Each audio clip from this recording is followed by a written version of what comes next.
You're going to get a cup of coffee tonight? Okay. No, thank you. We're at the top line. The milva bait, but alone with witnesses. This is talking about. We're talking about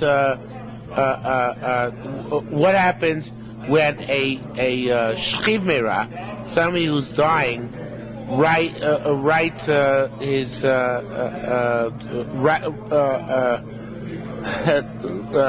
well, actually, it's not talking about. Last, you talk about a shchivmera writes away his property, and when that's valid and when that's not valid. In other words, a shchivmera writes his property to somebody else to supersede all pre-existing loans and shiabudim. So, b'milva be'edim. Let's say they have somebody who has a loan outstanding against you. Okay, if it's a milva be'edim, if it's a loan without a document, then they can only grab movable objects, not shtaros.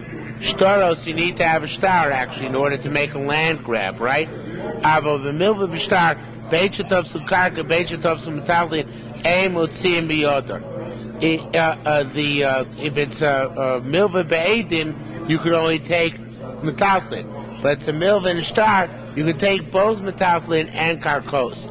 Now, this is the base of halacha we said last week. The last week again, as I said, we said halacha. If a shchivmera wrote his property over to somebody else, if the property was only metaltlin, so then whoever grabbed the metaltlin, and even if there's no money left over for his burial, tough, you just leave him to rot, right? If, however, the property left over was karkos, then we said for various possible reasons, either because tfisa and karkos is not a proper tfisa, or because karkos are meshuba to burial, right? Because you bury in the karka, but then the divrei shchivmera and the karkos, in which he gave him as a gift, do not preempt his right or their requirement to allow him to be buried there. And that's parallel to over here. If you have a milva of which you seize metaltlin, that's considered to be a valid seizure. A milva b'shtar, the seizure is even good against karkos. But divrei shchivmera kesuvos misurin dami, we say that when a shchivmera gives a gift, as if it's signed and sealed, that's only on the level of a oral loan, not of a written loan, and therefore, only if the people who are getting the gift grab metaltlin is a valid grab, not if they grabbed any land, any real estate. Okay? Da'amar Rabbi Abba bar Rav Huna, on the third line down. Da'amar Rabbi Abba bar Rav Huna, asu divrei shchivmera kibari shekasav v'nasan. They made the gift of a dying person like a healthy person who wrote and who gave over. V'hu shemeis me'oso choli, as long as he died from that death. Or hivri lo, but not if he became healthy. Not if he became healthy again. So yes, divrei shchivmera kesuvos misurin dami, but kesuvos misurin doesn't literally mean like shtaros, but rather like an oral loan, and therefore tfisa only works, is only valid by the metaltlin, by movable objects, not by karkos, not by land and real estate. Okay? Says the Gemara, uve Messiah. There's also another requirement by divrei shchivmera. He has to be specific about what he's giving as a gift. Voimer, he has to say, Tnu soda ploini leploini. Give so-and-so field to so-and-so individual. Amar, what if he said, Tnu, now is the word missing here, very important word. What if he said, Tnu chatzi soda leploini? Ploini leploini. He said, give half of X field to Ruvain. Kimisha see him. Is that sufficiently? It's as if he specified. Or does he have to specify which half? The northern half or the southern half, or obviously the east and west or the western half? The Rabbi Yudan boy, that's one question. It's not resolved. Rabbi Yudan boy, Rabbi Yudan asked, Amar, he said, Sirfuni, after I die, burn my body. V'ivdu libi avoda, sacrifice my body as a korban. I'm not sure if that's what it means, or it means do work with my body. But anyway, he said something which obviously no Jew has the right to fulfill, right? But the second half of the statement was, "Utanu chati sada ploini leploini." Actually, this is a resolution of the previous question. It said, give half of my field, so-and-so field to so-and-so, without specifying what half of the field, the north, the south, the east, or the west. So in that case,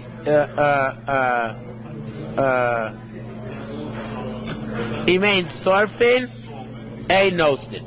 If you don't burn him, you don't give the field. So, oh no, this is not did I skip? What? It's not a resolution. It's not a resolution, previous question. Well, I'll say I was right the first time. It's not a resolution. It's only telling us that since we cannot fulfill half of a statement, since we're not allowed to burn our dead, nor to do work with them, with their corpses, so therefore we don't give the gift either, because it seems like you made everything contingent on each other. You made it conditional.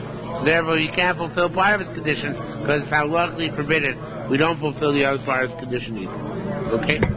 Says the Gemara, Rabbi Chagai boy. Rabbi Chagai asked the final question. Shchimei Amar, as Shchimei who said, Yozonu b'nosai, let my daughters be fed from my property. So says the Gemara, aren't his daughters fed from his property anyway? That's part of the Tanai Ksuva. As long as his daughters are still in his household, they're fed. So what's he trying to say? Right? Lo tzurcha da ella. It's not a question, rather, if the heirs go and sell part of the field, can the daughters go and take that property in order to feed themselves? Now, normally they can't take from Meshubanim, from a field which is on the lien to somebody else. But since he made this extra statement, so the question is whether they can take those fields. Well, furthermore, can they be fed from objects? Because normally they only get fed from lands, from real estate. What about now? Can they get from objects? Okay, we don't know the answer to the question. Right, none of them resolved because we don't know what the status of a statement of Shechina is vis-a-vis any of these halachos. Rabbi Yulam Baruch Lenoi, or Navi, I don't know exactly what it is. Rabbi Yulam fled this place. Asa Udo Kum Rabbi Yossi. A case came from Rabbi Yossi. Shchimera, a dying person, Shamra said, Yinastu Osioso Leploni. May my documents be given over to so-and-so as a gift. Documents, of course, which are outstanding loans. Amarle, so he said, Ein Shchimera Mizakeh. A Shchimera only has the right to give over his gift. El Bidvarim Shein Niktim Obishtar. Stuff which is acquired either by documents, or Mashicha, or by pulling. Velu, whereas documents themselves, bills of loan, Niktim Mashicha Uvishtar, they have to be taken into possession of, and a document has been concerning them. Kadadetani, like that which you learn, Sfina Niktim Mashicha Divrei a boat can be acquired by Mashicha, everybody agrees on that. Rabbi Nosson says, Sina Vosios Niktim Mashicha, a boat and shtaros are acquired via Mashicha, with shtar and by shtar as well. You need both. So therefore, Divrei Shchimra will not apply to the shtaros because kasav lo mashach. If you pulled the bills of sale and did not, I'm sorry, you wrote a document on them and you didn't pull them, mashach lo kasav, or you did Mashicha them, you pulled them and didn't write bills of sale, lo asa klum, you didn't do anything, until you did Ksiva in Mashicha, and therefore the bills of loan are not given over by Divrei Shchimera, because Divrei Shchimera can only supplant one of two steps, either Ksiva or a Mashicha, either the writing of a document or the pulling of the object. They can't supplant both. It's interesting, Moshe brings down, this is argues on the Bavli. The Bavli in fact holds that Divrei Shchimera can the effectiveness of this gift of a shchimera of a dying person works even to be makneh documents, not just real estate or metal. What? Once you say it, Takora Darabani, might as well say it all the way. Right. Obviously, the Yerushalmi had some different chesh, which is not clear.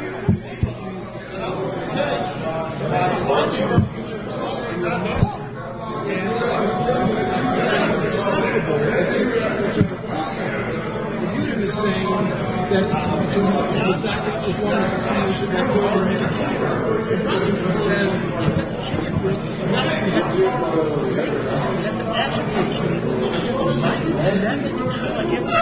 No. That's about not by Divrei Shchimirot. No, it's a regular kinyan on osios. Because really, shtaros, really, there's no valid kinyan on it. It's no problem with osios, because the paper really is written to a specific individual.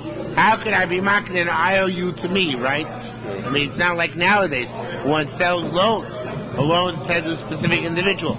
So therefore, his shita is that in order to be marking a loan, you need not just to sell the loan, the paper, but you also have to be able to sell the loans.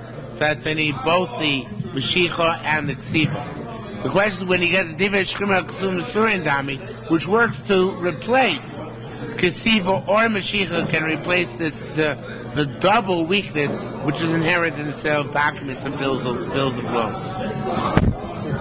Okay. Says the Mishnah further. You have a woman who's a widow. Whether her husband died when she was just betrothed or whether her husband died when she was fully married, she's allowed to sell property in order to make her ksuva, even out of court. If they're fully married, she doesn't have to sell under Basin's auspices. She can sell independently. If her husband died when they were only betrothed, she can only sell in court. Because she only gets ksuva, she doesn't get mizonos. And anytime she doesn't get mizonos, which means anytime she doesn't get fed, as long as she's a widow, she cannot sell other than in court. And the Gemara is going to try to explain that. Says more, Mizmar Savar Rabbi Shimon. It sounds like Kod Rabbi Shimon. The matter has to do with whether his wife is getting sustained or not. If that's the case, Pasak milazun mineirusin. If he stipulated that he's going to provide her with food when she's only betrothed, so then shmocher shlo beis, she can sell out of court without court basin's approval. Pasak shlo zumin anisuin. If he declared that he's not going to feed her while they're married, so then lo tikra basin. So even if her husband dies after the full marriage, she can only sell in court. That's all Rabbi Shimon's for. But what's Chachamim's for? So Rabbi Yaakov B'Shem and Rabbi China B'Shem Rabbi Yochanan said there's a dichotomy between a divorcee, between a woman who's widowed out of Erusin and a woman who's married out of Nisuin. Why? Oh, one side, no. Chachamim said there is no dichotomy. And so it's Rabbi Shimon says there's a dichotomy. But Rabbanan hold there's not. Why is there not? Because Rabbi Yaakov, said,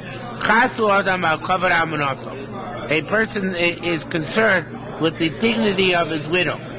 That she shouldn't have to go to court in order to sell the property, whether she was fully married or only partially married. Rabbi Shem Shmuel said, if a woman who's a widow forgoes her ksuva to the orphans, nizonis mishelohen, she's fed in the meantime from their property. It's a very interesting concept, because normally a woman who has mizonos, yes, that's true.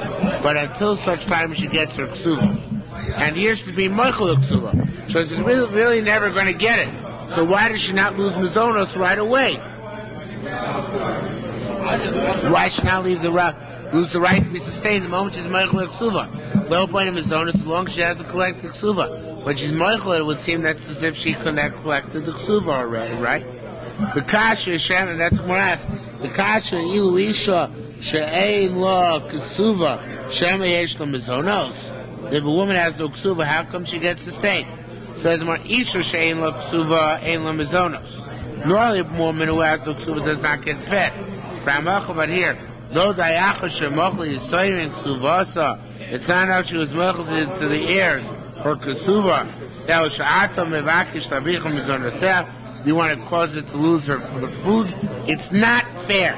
So therefore, he never made such a talk on it. Rabbi Yehuda Shem Rav said, "Hatovas ksuvasa based in a woman who demands her ksuva and based in idam zonosem. She loses her right to get any sustenance, like we just said." Amar Yosef said a distinction. It's actually not put down in the poskim here. That's a pretty obvious distinction, which it seems. Yuvad min hashufi. Only if she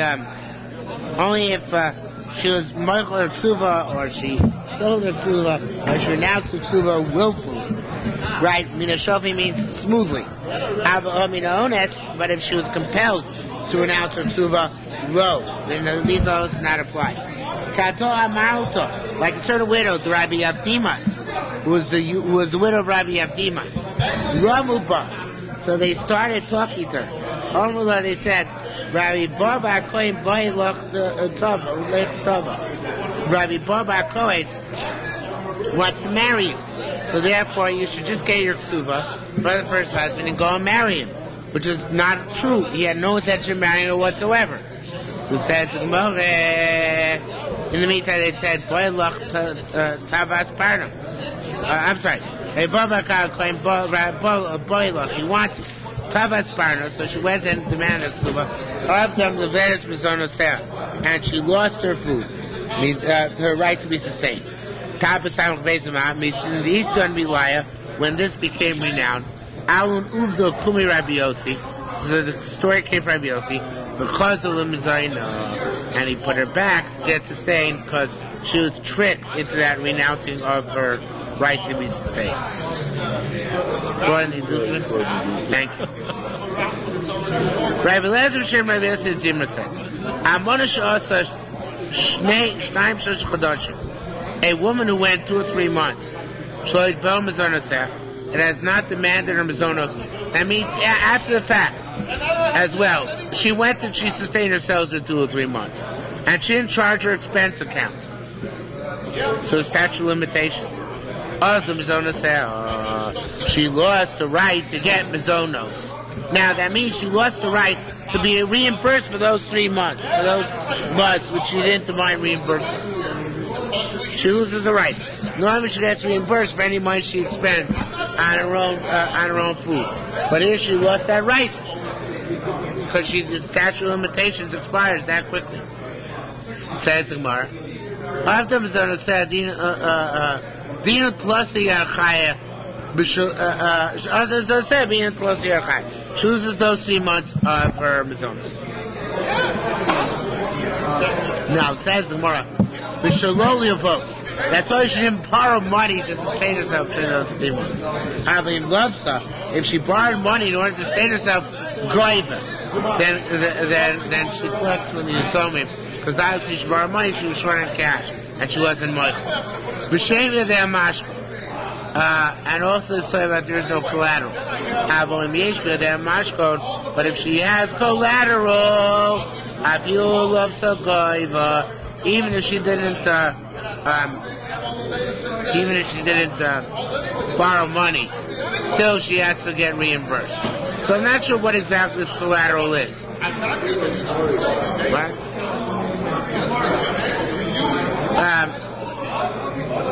I guess the collateral is stuff that she gave, so the people supplied her with food.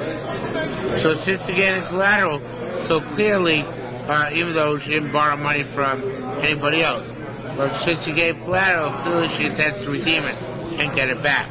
So she's not Michael or Mazonos.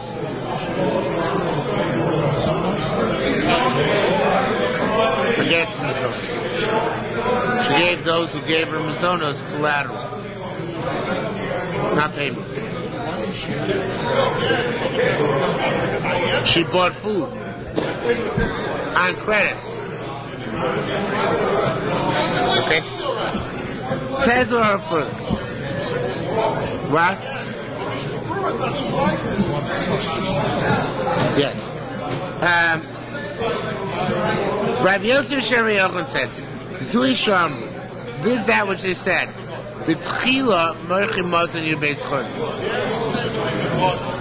Says this. Okay, I need a little bit of sledgehammer with what I said, but I don't see any other trying. Zui Shalom is what he said.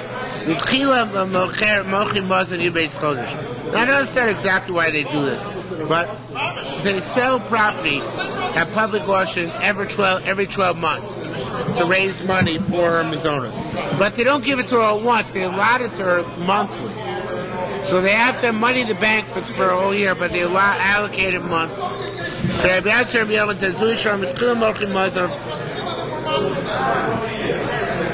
Yud Beis Chodesh. V'nosla Masan Shloshim Yom, but you only give it 3 days at a time. The end 30 days. Henrim Nosnu. They say we gave it for this month. Yumes Lo Natal they didn't get for this month. So then Yevo Kador. We'll say concerning this like that. The Mariavo Shem Rabbi Yochanan. He said a very interesting thing. Lava Mimena. Let's say borrowed from a woman, although the woman is not so germane. Let's say borrowed from a woman. You'd base out to Lishana. $12,000 for a year. We owe smile and lo medina zav l'chodesh. Give her 12 of that sum every month, which is a dinar zav, which say is 1,000 dinar of kesef. So you stipulate you pay back monthly, right? Shita. So at the end, chodesh arishon nasa. So it's Pasha does that the first month you pay back. The chodesh achron, last month, meaning here, not the last month literally, but month you haven't yet been in the property. In other words, you paid already for the first month. You didn't pay for the months that are still ahead of you, right? Because nobody pays rent ahead of time. You have a Shebeno sign. What about the days which already passed over you? Let's say it's 6 months since the arrangement began. So Zoe Shama, that's how I just said. Right, on these new on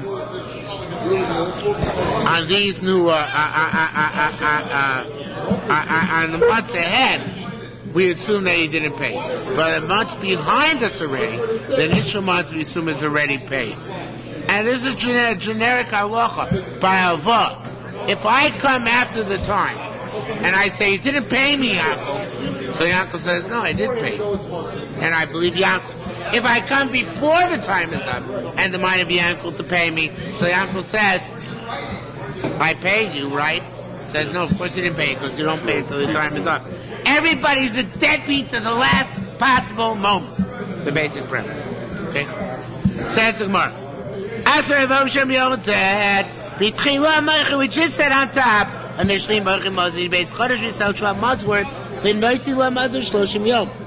then we give her money for 30 days. Ask the Gemara if you let's sell only 30 days worth of property at a time. Why do we sell 12 months property at a time?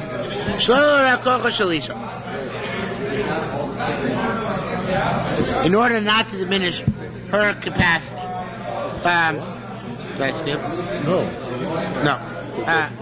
Because obviously, if you sell small parcels, it's not the same as selling one big parcel. Right. Sometimes it's more, but it's not the same. It says the Gemara, you basically want to give it 12 months at once. If that's what you're going to say, you're going to cause the orphans a loss. But at a time like that, what you said,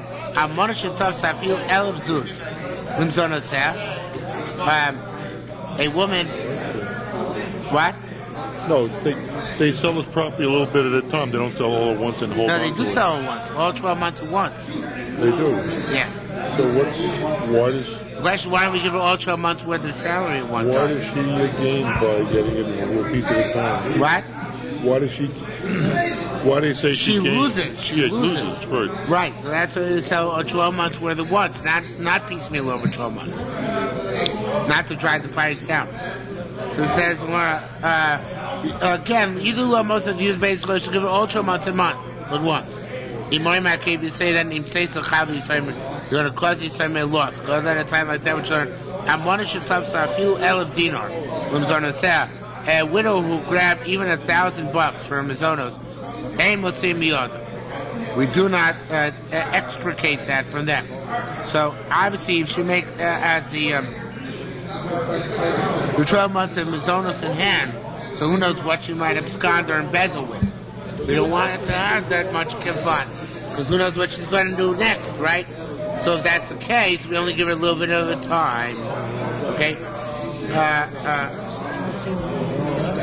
What? why did we say ain't no seeing with Yagi? We're so worried about what she's going to do.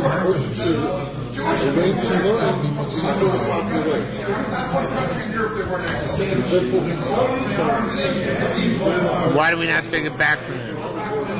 From her? I'm not sure.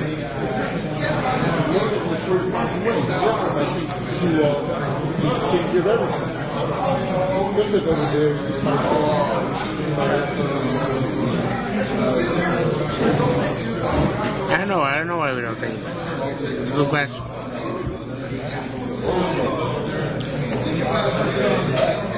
I don't know. Okay, obviously, maybe it's about a case where her mazonos are worth that much. She claims at least they're worth that much. I don't know. It's a good question.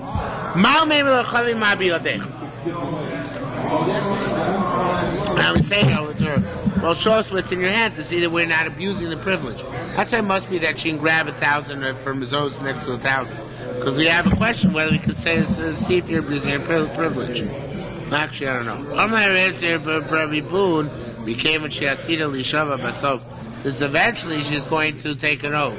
That's how long eventually a woman has to take an oath that everything she took from the property of the Yisraelim, Afilu should be Yodech, even that which is in her hands now, it should be the rest of the words. Lo mi lo, we don't say to her, Chavei, we don't say show us what it is, we assume that she's telling the truth. Okay? She sold her ksuva apartment. You know what? Let me get. I need something cold. She sold her ksuva or part of her ksuva. Mishkanta, or the thing is like this. She obviously doesn't have her ksuva in hand. She's selling part of her ksuva, the rights to part of her ksuva. Now, normally, in a case where a woman admits that she received part of her ksuva, she has to take oath before redeeming any more of it. But if she didn't admit that she received part of it, she sold the potential of it, which is really imminent potential because it's talking about where her husband is already dead, right? So therefore, it's a very valid imminent potential. But on the other hand, she hasn't collected any of it yet. It's a future thing. So Mal Ksuvasa Miktasa Mishkanta. She uses her ksuva as collateral on a loan. Omiktasa part of her ksuva. The Samasa, she gives us a gift. Omiktasa part of it. Lo Tibras the Shala base, and that's it. She loses part of her right. She can't sell the rest of her ksuva. She can't sell property actually to raise her ksuva money other than in court. Because obviously she has very strong nikiyas now. Because she's got to deliver on the sale which she made to somebody else. So therefore, in order to make sure she remains honest, she can only sell her ksuva now, or she can only sell property to raise her ksuva money in Beis. Okay? Now, I want you to bear in mind, when a woman could really go down to the property of the orphans and sell it at will in order to raise money for her ksuva, even though it's not her property. But it's property from the estate, so she has rights to it. With the exception of this case, because now already we're on her tail, because we're suspicious of her. That's why it's out of comma.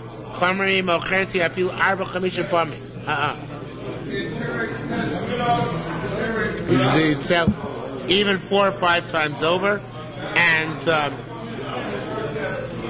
we have no right to make her go to court. Himself for her sustenance on a court, and she can write, I sold it for my mazonos, and she's believed. She's divorced, however, she can only sell in court. Tani, we learn